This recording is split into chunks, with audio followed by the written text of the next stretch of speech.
नमस्कार।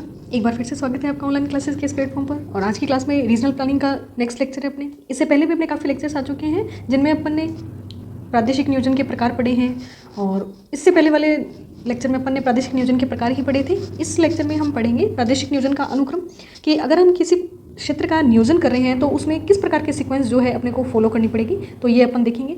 यहाँ प्रादेशिक नियोजन का अनुक्रम का मतलब है जैसे कि कोई भी एक प्रोसेस होता है तो उसको करने के कुछ स्टेप्स होते हैं, तो वो स्टेप्स अपन देखेंगे। मेजर स्टेप्स क्या हैं वो देखेंगे। बहुत सारी स्टेप्स हो सकती हैं, बट इसमें से जो 3 या 4 जो प्रमुख हैं वो देखेंगे। तो अपने डायरेक्ट क्वेश्चन आता है, स्टेप से रिलेटेड क्वेश्चन कैसे आता है कि फर्स्ट स्टेप कौन सा है, फिर उसके बाद कौन सा है, फिर थर्ड कौन सा है। इस प्रकार से उसको सीक्वेंस में अपने को जमाना होता है। नेक्स्ट देखेंगे अपन प्रादेशिक नियोजन के लक्ष्य देखेंगे। लक्ष्य या ऑब्जेक्टिव, उद्देश्य भी बोल सकते हैं अपन। ऑब्जेक्टिव क्या क्या है, क्यों प्रादेशिक नियोजन है वो किया जाता है, उसके क्या क्या लक्ष्य हो सकते हैं वो देखेंगे। और नियोजन प्रदेशों का अनुक्रम, इसका अर्थ है कि अगर हमें किसी भी एक रीजन का प्लानिंग करना है तो उसको अपन किस प्रकार से कुछ भागों में बांट करके उसका नियोजन है वो कर सकते हैं। जैसे अपन यहाँ किस बेसिस पे बात करेंगे, साइज़ के अकॉर्डिंग, साइज़ या जो एरिया है उसके अकॉर्डिंग अपन बात करेंगे कि सबसे छोटा एरिया, फिर मध्यम स्तर का एरिया और फिर उसके बाद वृहद स्तर का एरिया। इस प्रकार से लघु, मध्य और उच्च स्तर का, इस प्रकार से अपन इनको लेंगे। स्थूल, सूक्ष्म, इस प्रकार भी बोल सकते हैं। तो काफ़ी सारी टर्मिनोलॉजी आएंगी, तो अपन को बेसिक पे ध्यान देना है बिल्कुल।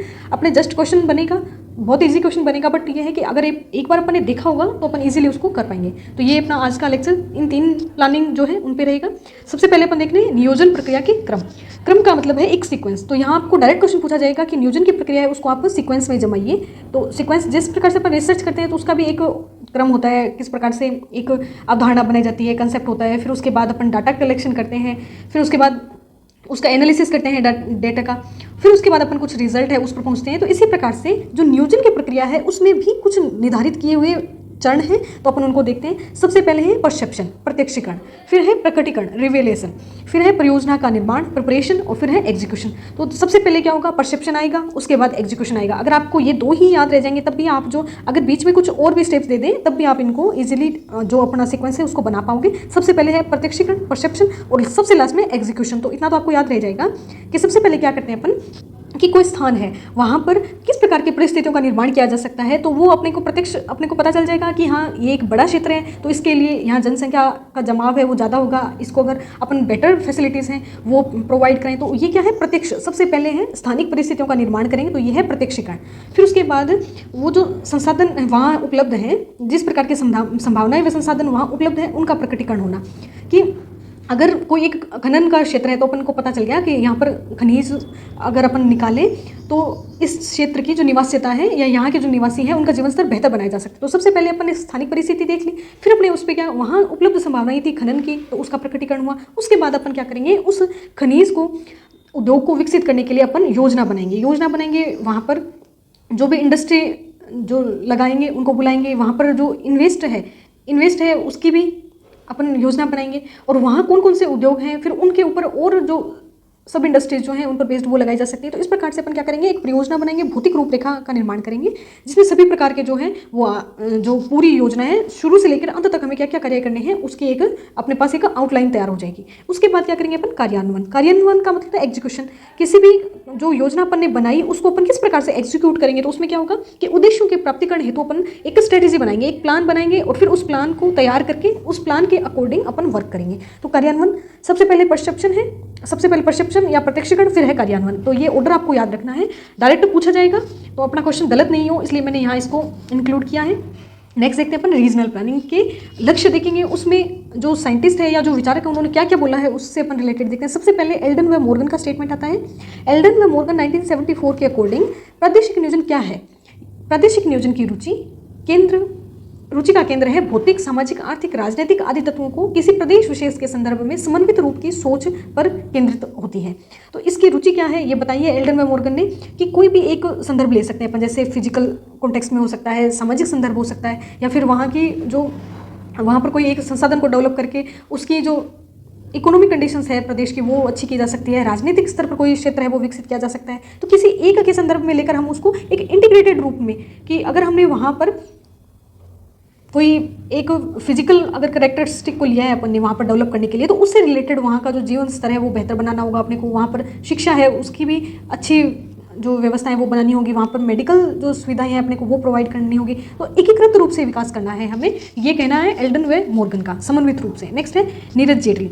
नीरज जेटली का क्या कहना है, 1999 में इनका ये स्टेटमेंट है और ये इंडियन रीजनल प्लानर है। प्रादेशिक नियोजन में किसी प्रदेश विशेष का नियोजन करते समय उस प्रदेश को एक एकीकृत प्रादेशिक तंत्र माना जाता है, अतः उसका नियोजन भी उसी एकीकृत प्रादेशिक तंत्र के संदर्भ में होता है। इनका मानना है, इसको एक एग्जांपल से समझ सकते हैं, जैसे कि बॉडी, एक व्यक्ति है उसकी बॉडी है तो उसमें अलग अलग सिस्टम है, जैसे रेस्पिरेटरी सिस्टम है, उत्सर्जन तंत्र है, श्वसन तंत्र है, इस प्रकार से काफ़ी सारे तंत्र मिलकर जो है वो काम करते हैं। बट अगर अपन एक जैसे उत्सर्जन तंत्र का भी एक वर्क लें तो ये भी, इसकी भी इंपॉर्टेंट वर्क है। अगर उत्सर्जन तंत्र किसी व्यक्ति का खराब हो जाएगा तो फिर ये पूरी बॉडी है इसमें ही डिफेक्ट हो जाएंगे। इस प्रकार से इसका भी विकास या इसका भी प्रॉपर डेवलपमेंट होना चाहिए, और पूरी बॉडी है तो उसका अपने आप डेवलपमेंट हो जाएगा। तो इन्होंने क्या माना है कि एकीकृत प्रादेशिक तंत्र का अभिन्न अंग माना जाता है, अतः उसका नियोजन भी इसी एकीकृत प्रादेशिक तंत्र के संदर्भ में होता है। जैसे ये तंत्र इस बॉडी का पार्ट है तो अगर अपन इसका विकास करेंगे तो इसका तो स्वतः ही विकास हो जाएगा, अगर इसकी अपन क्योर करेंगे तो बॉडी की भी क्योर हो जाएगी। इसको अपन एक एग्जाम्पल से जस्ट ये समझा है।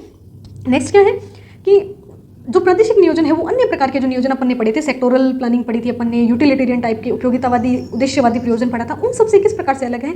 तो प्रादेशिक नियोजन एक उच्च कोटि का नियोजन है। उसमें तो अपन क्या करे थे, जैसे सेक्टोरल नियोजन लिया था अपन ने, सेक्टोरल में क्या किया था अपन ने, किसी एक खंड विशेष को लेकर, किसी जैसे अपन ने उद्योग का देखा था, उद्योग द्वितीय पंचवर्षीय योजना थी, उसमें उद्योगों पर बल दिया गया था। प्रथम जो पंचवर्षीय योजना आई थी अपनी 1951 से 56, उसमें कृषि पर ज़्यादा फोकस किया गया था। तो ये सेक्टोरल, जैसे एक खंड को न लेकर इन्होंने क्या बोला कि अगर अपन एक खंड का विकास करेंगे तब भी वो जो पूरा प्रदेश है उसका विकास होगा। अतः इन्होंने क्या बताया है कि प्रादेशिक जो नियोजन है वो एकीकृत प्रादेशिक, एक इंटीग्रेटेड सिस्टम के रूप में होता है, इंटीग्रेटेड रूप में होता है, न कि किसी एकल, जैसे किसी एक विशेष को अपन लेकर उसका विकास करें। तो सार रूप में क्या कह सकते हैं कि प्रादेशिक नियोजन एक विशिष्ट प्रकार की नियोजन प्रक्रिया है जिसमें सार्वजनिक कार्यकलापों का सहारा लेकर सामाजिक कल्याण का उद्देश्य निहित होता है। देखिए, कोई भी अगर अपन नियोजन कर रहे हैं तो इसका मतलब वहाँ का आर्थिक विकास, सामाजिक विकास, नैतिक विकास होना चाहिए, और सबसे महत्वपूर्ण है सामाजिक कल्याण का जो उद्देश्य है वो निहित होता है इसमें। तो ये तो बेसिक्स है, बिल्कुल आपको क्लियर हो गया होगा। नेक्स्ट अपन इनके उद्देश्य देखते हैं। प्रादेशिक नियोजन के उद्देश्य क्या क्या है।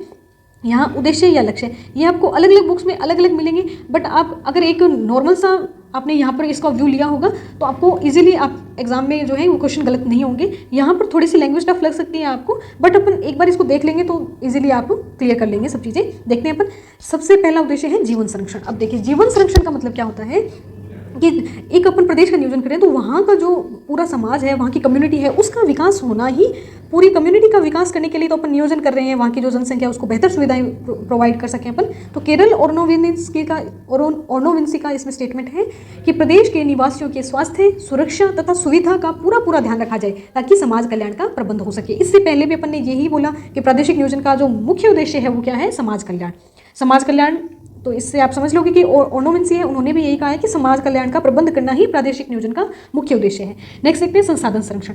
संसाधन संरक्षण एक, जैसे यहाँ संसाधन संरक्षण आएगा, आगे फिर सस्टेनेबल डेवलपमेंट आएगा। तो सस्टेनेबल डेवलपमेंट ऑलमोस्ट अपन हर जो लेक्चर लिया है पहले का उसमें भी बहुत सारे अपने जो सस्टेनेबल डेवलपमेंट का जो टर्म है वो आता रहा है। तो इसमें इन्होंने क्या बोला है कि प्रदेश में निवास्यता की गुणवत्ता बरकरार रखने व बढ़ाने का महत्वपूर्ण साधन होता है। प्रादेशिक नियोजन क्यों किया जाता है कि वहाँ पर रहने वाले जो व्यक्ति हैं समाज कल्याण हो सके, उनकी जो भी जीवन की गुणवत्ता है उसको बरकरार रखा जा सके। जैसे वहाँ पर जो प्रदूषण और संसाधन है वो अच्छे से उनका अनुकूलतम उपयोग हो पाए, और वहाँ जो भी समस्याएं हैं उनको अपन हटा सके और जीवन की गुणवत्ता बरकरार रख सके। ये है संसाधन संरक्षण।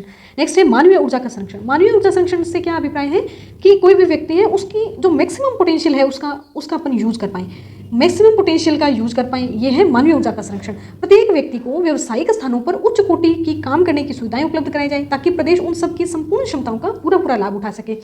तो ये भी प्रादेशिक नियोजन का उद्देश्य है कि अगर कोई एक खनन आधारित एक क्षेत्र को अपन ने डेवलप किया तो ऐसा नहीं हो कि वहाँ जो भी लेबर है वो बाहर से आए, वहाँ का जो जीवन स्तर है, वहाँ के जो स्थानीय निवासी हैं उनका भी उसमें पूरा जो एक प्रॉफिट है उनको भी होना चाहिए, उसका लाभ है, उनका जीवन स्तर है वो ऊंचा उठना चाहिए, वहाँ जो लाइफस्टाइल है उनकी वो बेहतर होनी चाहिए, शिक्षा, स्वास्थ्य और ये जो बेसिक फैसिलिटीज़ हैं वो वहीं उनको प्रोवाइड कराई जानी चाहिए। तो मानवीय ऊर्जा का संरक्षण आपको समझ में आया होगा इसका क्या मतलब होता है।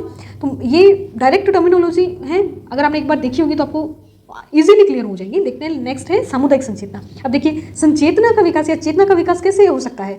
सामुदायिक संचेतना का विकास केवल और केवल शिक्षा के माध्यम से हो सकता है। तो इसका सीधा संबंध किससे है? शिक्षा है, शिक्षा प्रणाली व उसके स्तर से होता है। कि अगर अपन एक देखते हैं कि एक बहुत मॉडर्न सोसाइटी है, तो अपन क्या बोलेंगे कि ये इसका एजुकेशन लेवल है वो हाई है, तभी एक मॉडर्न सोसाइटी है। वहाँ पर जो कुरीतियाँ हैं या फिर जो विश्वास हैं, कुरीतियाँ या अंधविश्वास है वो बिल्कुल भी नहीं है। ईश्वर के प्रति विश्वास है वो कम हो गया है, और जो सामाजिक जो सौहार्द है वो भी कम हो गया है। इनमें एकलपन जो है वो पाया जाता है। अपन जब नगरीय भूगोल पढ़ेंगे, अर्बन का कंसेप्ट पढ़ेंगे, तब अपन इसको और डिटेल में विकसित जो है कंसेप्ट इसको देखेंगे। तो सामुदायिक संचेतना का यहाँ सीधा संबंध, प्रादेशिक नियोजन में सीधा संबंध किससे लिया जाता है? शिक्षा प्रणाली से लिया जाता है।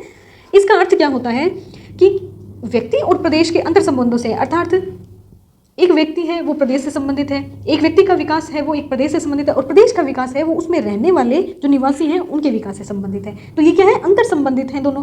अर्थात प्रत्येक व्यक्ति को एहसास हो कि उनके ज्ञान की उनके प्रदेश के विकास में अति महत्वपूर्ण भूमिका होती है। तो ये मोस्ट इंपॉर्टेंट कंसेप्ट है कि यदि आज आप खुद का विकास करते हो, आप अपना विकास करते हो, तो कल को आपका जो प्रदेश है, आपका जो क्षेत्र है, उसका भी विकास होना संभव है। क्योंकि व्यक्ति और प्रदेश को अपन अलग अलग नहीं कर सकते।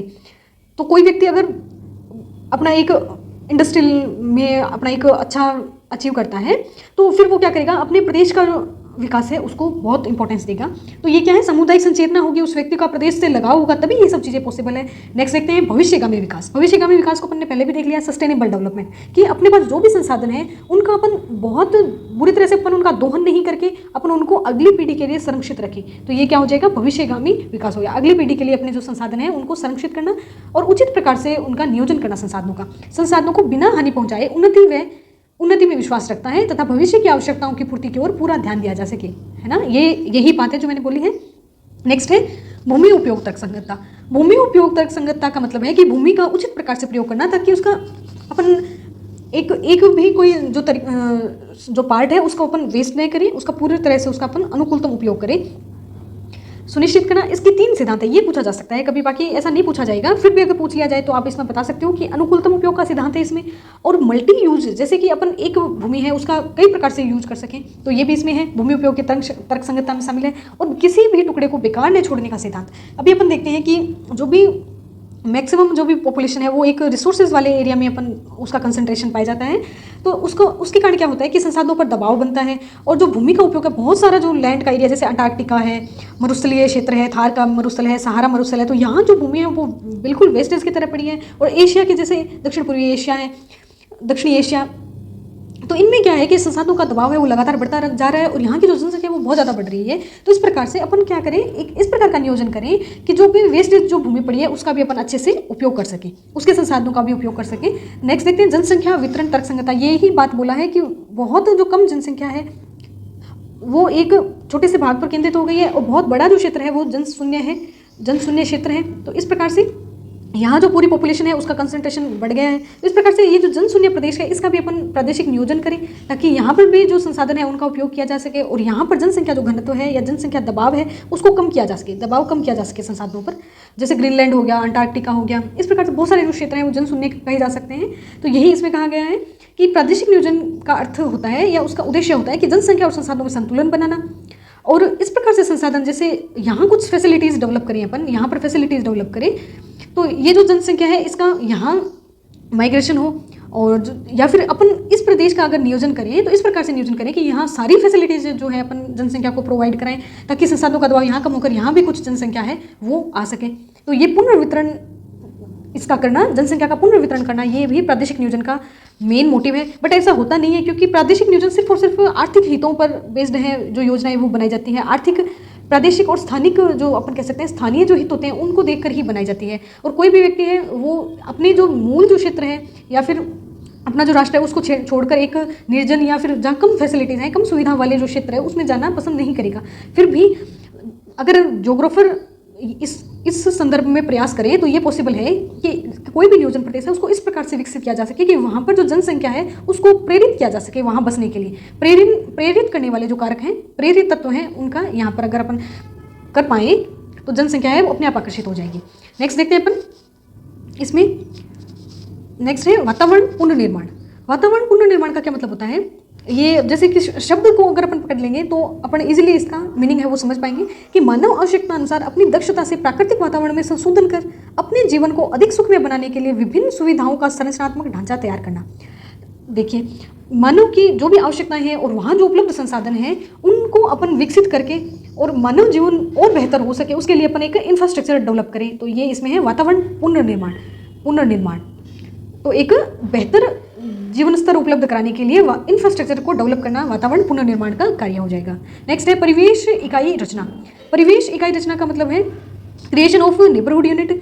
ग्रामीण क्षेत्रों में ऐसी बस्तियों की रचना करना जो सेवाओं से स्थानिक रूप से परिपूर्ण हो। अर्थात क्या मतलब हुआ कि अगर अपन जैसे सुविधाएं सबसे ज़्यादा शहरों में सुविधाएं हैं उनका संकेंद्रण हो गया, तो यहाँ पर सबसे ज़्यादा गाँवों से शहरों की ओर जो पलायन है वो देखने को मिलता है। तो अगर अपन गाँवों को ही इस प्रकार से विकसित कर दें कि यहाँ पर शिक्षा और जो स्वास्थ्य सुविधाएं हैं और जो मनोरंजन है, सब प्रकार की सुविधाएं अगर अपन यहीं पर विकसित कर दें तो जो शहरों की तरफ पलायन है वो रुक जाएगा। तो इस प्रकार से परिवेश की रचना करना कि स्थानिक रूप से अपन सारी सुविधाएं हैं वो वहीं पर उपलब्ध करा सकें। तो इस सिद्धांत के अनुसार यदि प्रत्येक बस्ती का स्थानीकरण इष्टतम स्थान पर हो ताकि प्रत्येक सुविधा व सेवा अधिक कम से कम दूरी व न्यूनतम व्यय से उपलब्ध कराई जा सके, तो इससे प्रदेश में निवास्यता स्वयं ही उच्च कोटि की हो जाएगी। तो ये क्या बोला है कि अगर अपन गाँवों को इस प्रकार से विकसित कर देंगे तो शहरों तक जाने की जरूरत ही नहीं पड़ेगी और यहाँ पर न्यूनतम व्यय और कम से कम दूरी में ही सारी सुविधाएं उपलब्ध हो जाएगी। तो यहाँ पर क्या है, निवास्यता है या जीवन स्तर है वो बहुत उच्च कोटि का हो जाएगा। निवास्यता से यहाँ तक तात्पर्य है आदर्श दशाएं। आदर्श दशाएं जो है जीवन की आदर्श दशाएं उपलब्ध कराना जीवन स्तर के लिए, बेहतर जीवन स्तर के लिए। तो यहाँ निवास्यता का बार बार शब्द आएगा, निवास्यता। तो आदर्श दशाएं हैं, कंफ्यूज नहीं होना इससे। नेक्स्ट है उपयुक्त प्रादेशिक गतिशीलता तंत्र। अब देखिए, प्रादेशिक नियोजन है वो एक मोबिलिटी टाइप का एक फंक्शन है।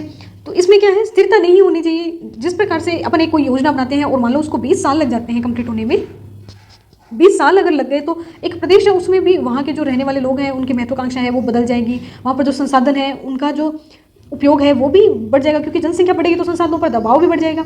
वहाँ पर और भी समस्याएं हो सकती है, सामाजिक समस्याएं हो सकती है, सामाजिक अलगाव पैदा हो सकता है वहाँ के रहने वालों में, कम्युनिटी में भी डिस्प्यूट हो सकते हैं, प्रदूषण की समस्याएं हो सकती है। तो इस प्रकार से अगर अपन प्रादेशिक नियोजन में इन सब चीज़ों को सम्मिलित नहीं करेंगे, उसको अपन एक स्टैटिक एक योजना मात्र बनाकर छोड़ देंगे, तो उससे अपन क्या है जो भी वांछित अपने उद्देश्य थे उनको प्राप्त नहीं कर पाएंगे। तो प्रादेशिक नियोजन में गतिशीलता होनी चाहिए। किसी भी प्रदेश में आदर्श जीवन अवस्थाओं के निर्माण के लिए प्रादेशिक गतिशीलता अवस्था की महत्वपूर्ण भूमिका होती है। और प्रादेशिक गतिशीलता को किस प्रकार से अपन डिफाइन कर सकते हैं, यातायात के साधन हैं ये गतिशीलता को बढ़ाते हैं, और वहाँ पर जो संचार सुविधाएं हैं वो भी गतिशीलता को डिनोट करती हैं। तो ये सुविधाएं भी अपने होनी चाहिए। संक्षेप में अपन इसका सार रूप क्या कह सकते हैं कि प्रादेशिक नियोजन को आंशिक रूप से एक विज्ञान और आंशिक रूप से एक भविष्य कथन कहा जा सकता है। विज्ञान क्यों कहा जा सकता है, क्योंकि प्रादेशिक नियोजन जो प्रक्रिया है उसके कुछ साइंटिफिक अपन ने चरण देखे तो अगर कोई प्रक्रिया एक निश्चित चरण में हो रही है तो अपन उसको वैज्ञानिक प्रक्रिया बोलेंगे। क्रमबद्ध और निश्चित इसके चरण हैं। और ये एक भविष्य का कथन क्यों माना जा सकता है, क्योंकि एक जो प्रादेशिक नियोजक होता है वो भविष्य में वहाँ पर किस प्रकार की जो वास्तुशिल्प है वो प्रकट होगी, वहाँ पर किस प्रकार जो भूमि उपयोग है वो बदल सकता है, भूमि का उपयोग किस प्रकार से बदल सकता है, वहाँ पर जो रहने वाले निवासी हैं उनकी महत्वाकांक्षा का स्तर है, जैसे कि उनको शिक्षा अच्छी चाहिएगी, शिक्षा, स्वास्थ्य और रोजगार से संबंधित जो भी अवसर है वो भी वहाँ उनको उपलब्ध कराने पड़ेंगे। तो इस प्रकार से उन सब का एक भविष्य में ही वो क्या करेगा, एक प्लानिंग तैयार कर लेगा, उनका पहले ही एक प्लानिंग तैयार करके रखेगा और फिर उसके अकॉर्डिंग वो उस क्षेत्र का विकास करेगा। तो ये एक भविष्यगामी कथन है और एक वैज्ञानिक प्रोसेस है ये। तो ये भी डायरेक्ट अपने असरेशन रीजन में आ सकता है कि प्रादेशिक नियोजन भविष्य का कथन है, एक कला है, प्रादेशिक नियोजन एक विज्ञान है, विज्ञान और कला दोनों हैं। इस प्रकार से काफ़ी तरह के क्वेश्चन बन सकते हैं। तो अपने यहाँ पर ऑलमोस्ट जो भी पॉसिबिलिटीज़ हैं उन सबको अपन यहाँ कवर करने की कोशिश कर रहे हैं। तो यहाँ पर अपन ने ये देख लिए थे, इसके उद्देश्य देख लिए थे, प्रादेशिक नियोजन के उद्देश्य देख लिए सभी के सभी अपन ने। और इसके अलावा अपन प्रादेशिक नियोजन का क्रम देखेंगे। प्रादेशिक नियोजन में किस प्रकार का जो क्रम है वो पाया जाता है, हायरार्की किस प्रकार की पाई जाती है वो देखेंगे अपन। ये उद्देश्य है, ये डायरेक्ट पूछे जाएंगे तो आप इसको ध्यान रख सकते हैं। नेक्स्ट है नियोजन प्रदेशों का पदानुक्रम। इसके अलावा भी बहुत सारे उद्देश्य हो सकते हैं ये ही, बट मेन जो भी इसमें कंफ्यूजन वाली जो चीज़ें थी वो मैंने यहाँ डिस्कस करी है। देखते हैं अपन पदानुक्रम किस प्रकार का पाया जाता है। प्रादेशिक नियोजन की हायरार्की पढ़ते हैं अपन, हायरार्की पढ़ते हैं। तो इसमें मैंने बताया था लघु व सूक्ष्म स्तर का प्रदेश हो सकता है, मध्य स्तरीय प्रदेश हो सकता है और वृहद या स्थूल स्तर का प्रदेश हो सकता है। इनको अपन कैसे डिफाइन करेंगे, इनको अपन क्षेत्र के आधार पर एक जो विस्तृत विस्तार है क्षेत्र का उसके हिसाब से अपन इसको देखेंगे। देखते हैं माइक्रो, मेसो और मैक्रो। आपको इंग्लिश वाली टर्मिनोलॉजी ध्यान रखनी है, माइक्रो, मेसो और मैक्रो। तो माइक्रो में क्या होगा कि ये सबसे छोटा एक स्तर है, पर इसकी क्या होगी, राष्ट्रीय पहचान होगी। राष्ट्रीय कुछ ना कुछ ऐसी विशेषता होगी जिससे ये इन दोनों में अपने को एक विशिष्ट जो स्थिति है वो अपनी बनाए रखता है। अर्थात किसी क्षेत्र विशेष में विकास की असीम क्षमता पाई जाती है। तो इसका एग्जाम्पल क्या है कि पंजाब जो है वो कृषि के लिए जाना जाता है, कृषि उर्वरक का ज़्यादा प्रयोग होता है यहाँ पर, और यहाँ की जो क्या है उत्पादकता सबसे ज़्यादा है, कृषि उत्पादकता है वो सबसे ज़्यादा है। तो ये पंजाब की एक विशेषता हो गई। नेक्स्ट है झारखंड में खनन। झारखंड कोल प्रोडक्शन के लिए फेमस है, तो ये भी इसकी विशिष्ट, इसको ब्लैक कॉरिडोर भी बोलते हैं, ब्लैक कॉरिडोर। नेक्स्ट है जम्मू कश्मीर पर्यटन के लिए विकसित है, डल लेक हो गई, जैसे डल लेक हो गई। तो इस प्रकार से जम्मू कश्मीर में पर्यटन के लिए विकसित है, वहाँ बड़े बड़े बागान हैं, केसर की खेती के लिए भी प्रसिद्ध है। तो इस प्रकार से एक विशेषता है इनकी। नेक्स्ट है हिमाचल में जल विद्युत का विकास हुआ है, और केरल में जो मोनोजाइट पाया जाता है थोरियम प्रोड्यूस करने के लिए, तो इसका केरल में परमाणु ऊर्जा के लिए प्रसिद्ध है। इसके और भी एग्जांपल हो सकते हैं, जैसे black corridor Jharkhand, red corridor है जो नक्सल प्रभावित क्षेत्र है उसको रेड कॉरिडोर बोलते हैं, रेड कॉरिडोर। मलनाड क्षेत्र है वो कहवा के लिए फेमस है। रायलसीमा, जैसे अपन आंध्र प्रदेश का मैप देखेंगे तो ये जो वाला भाग है इसको अपन रायलसीमा बोलते हैं। रायलसीमा इसकी सीमा है वो तमिलनाडु से लगती है। तो इस प्रकार से रायलसीमा क्षेत्र है ये पर्यटन के लिए या फिर धार्मिक स्थलों के लिए फेमस है। रायलसीमा किसके लिए फेमस है, धार्मिक स्थलों के लिए फेमस है, धार्मिक स्थल के लिए रायलसीमा। आप आंध्र प्रदेश का इसका मैप देखोगे तो आपको पता चलेगा रायलसीमा। और नेक्स्ट है सूरमा घाटी। रायलसीमा तमिलनाडु कर्नाटक इनकी सीमा लगती है, तमिलनाडु कर्नाटक, और ये आंध्र प्रदेश का भाग है, आंध्र प्रदेश का भाग है। यहाँ कर्नाटक से इसकी सीमा लगती है। ये एक सीमावर्ती जैसे क्षेत्र बोल सकते हैं ना अपन, संक्रमण वाला क्षेत्र है, यहाँ पर इसकी सीमा लगती है। और ये आंध्र प्रदेश का मैप बनाया मैंने यहाँ पे। तो आंध्र प्रदेश का भाग है रायलसीमा, और दक्षिणी भाग है, दक्षिणी विस्तार है जो उसको रायलसीमा बोलते हैं। कई सारे इसमें डिस्ट्रिक्ट शामिल हैं। सूरमा घाटी असम में है सूरमा घाटी। सूरमा नदी है, बराक जो रिवर है उसी का आगे जो एक्सटेंड है उसको सूरमा रिवर बोलते हैं। ये असम में है, और ये खनन क्षेत्र है, खनन तेल निकाला जाता है यहाँ पे, बेसिकली तेल निकाला जाता है, और चाय के लिए भी ये फेमस है, तो काफ़ी सारी विशेषता हो गई एक प्रदेश की। तो ये क्या है, राष्ट्रीय स्तर पर अपनी पहचान रखते हैं, ये अपने को ध्यान रखना है। नेक्स्ट है मध्यस्तरीय प्रदेश क्या होगा, 2 या 2 से अधिक सूक्ष्म स्तर के प्रदेशों से मिलकर बना होगा, और इसकी क्या होगी, भौतिक, स्थलाकृतिक, जनसांख्यिकी, सांस्कृतिक, वाणिज्यिक या पर्यटन आदि के क्षेत्र में इसकी विशेषता। जैसे इसमें भी अपन ने देखा था पर्यटन से रिलेटेड, जल विद्युत से रिलेटेड, खनन या कृषि, किसी भी प्रकार से उसकी विशेषता होगी, वो अन्य क्षेत्र से उसको अपन अलग कर सकेंगे। और इसमें क्या हो सकता है, समस्याग्रस्त प्रदेश भी हो सकता है, जैसे बस्तर का पठार है तो उसमें अपन नियोजन देखें तो वो एक समस्याग्रस्त प्रदेश है। पर्यावरणीय समस्याएं हो सकती है, जैसे अपन रूर का एग्जाम्पल लिया था, अपन ने रूर क्षेत्र का एग्जाम्पल लिया था, RPR देखा था अपन ने, तो वो अपन ने समस्याग्रस्त क्षेत्र देखा था। यहाँ पर औद्योगिकरण बढ़ने के कारण प्रदूषण से रिलेटेड समस्याएं थी, वो सामने आई। तो इस प्रकार से समस्याग्रस्त प्रदेश है वो भी नियोजन का भाग हो सकता है, ये भी अपन देखेंगे आगे। नेक्स्ट है, इसका मुख्य उद्देश्य क्या है, संसाधनों का अनुकूलतम उपयोग करना। नेक्स्ट है, ये बहुविकास की ओर विकसित होता है, और इसके एग्जाम्पल देखते हैं। तांबा का उत्पादन, टंगस्टन का उत्पादन और मकराना का एक साथ विकास करना, इस पूरे प्रदेश का एक साथ विकास करना, तो इसमें क्या हो जाएगा, ये मेसो स्तर का एग्जाम्पल है। नेक्स्ट देखते हैं अपन, ये है कि एक जो माइक्रो लेवल का जो प्रदेश है उससे बड़ा होना चाहिए। 2 माइक्रो प्रदेश हैं वो शामिल होकर भी एक मध्य स्तरीय प्रदेश बना सकते हैं। तो देखते हैं अपन मैक्रो में बहुत सारे माइक्रो हो सकते हैं, 2 या 2 से अधिक मेसो भी हो सकते हैं। तो मेसो का एग्जाम्पल देखते हैं अपन, और इसका डेफिनेशन देखते हैं। निश्चित रूप से ये इन दोनों से तो क्षेत्रफल में बड़ा ही होगा, उपयुक्त दोनों से अधिक विस्तार वाला होगा ये, और आर्थिक स्थिति तथा सामान्य जीवन गुणवत्ता भी उच्च कोटि की होती है। एक विस्तार वाला क्षेत्र है और इसकी गुणवत्ता है, जीवन की गुणवत्ता और स्वास्थ्य सुविधाएं, शिक्षा सुविधाएं सब इसमें बेहतर होती हैं। आर्थिक जो स्थिति है इनकी उच्च होती है। नेक्स्ट है, इसका एग्जाम्पल दामोदर नदी घाटी परियोजना अपन ने देखी थी। जो पूरा दामोदर बेसिन है उसका अगर अपन नियोजन करेंगे तो अपन उसको किस में लेंगे, मैक्रो लेवल के प्रदेश में लेंगे, मैक्रो लेवल के। और टेनेसी रिवर प्रोजेक्ट अपन देखा था, 7 राज्यों में फैला हुआ था, ये 7 राज्यों में फैला हुआ था। और 1932 से लेकर 1952 का जो समय है इसको अपन ने इसका गोल्डन पीरियड भी कहा था, और ये विश्व की सबसे सफलतम परियोजनाओं में भी शामिल है। तो इस प्रकार से अपन ने मेसो लेवल जो है उसको भी पढ़ लिया। तो आज की क्लास में अपन ने कई इंपॉर्टेंट टॉपिक डिस्कस किए। ये दामोदर रिवर का भी मैप है, यहाँ पर मैंने बताया नहीं इसको। दामोदर रिवर काफ़ी सारे इस पर डैम बनाए गए हैं, तो अपन फिर से देखेंगे इन सारों को। दामोदर जो रिवर है वो पलामू जिले से, छोटा नागपुर का पठार है उससे इसका उद्गम होता है। पलामू जो जिला है, पलामू जिले से इसका उद्गम होता है, छोटा नागपुर पठार, छोटा नागपुर प्लेटू से।